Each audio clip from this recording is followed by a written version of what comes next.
শুভ সকাল। রাধে রাধে সবাইকে। আজ আমার আত্মযাত্রার 23তম দিন। 23 দিন আগে শুরু করেছিলাম একটা সংকল্প নিয়ে। শরীরকে গড়ব, মনকে শুদ্ধ করব, আর ভক্তিকে শক্তিতে রূপান্তর করব। গোপাল ও নারায়ণের সেবা, তারপরেই সাধনা।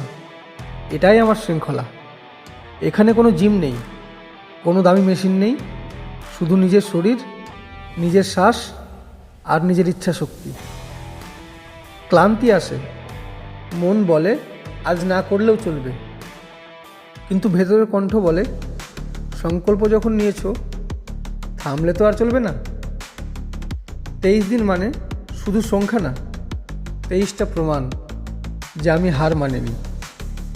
এই আত্মযাত্রা শুধু শরীরের না, এটা আত্মার শক্তি খোঁজার পথ। কাল আবার দেখা হবে নতুন একটা দিন জয় করে। আর আমার এই যাত্রায় সঙ্গী হতে ভিডিওটি লাইক করুন এবং কমেন্টে লিখুন রাধে রাধে। সবাই ভালো থাকবেন, সুস্থ থাকবেন। ধন্যবাদ।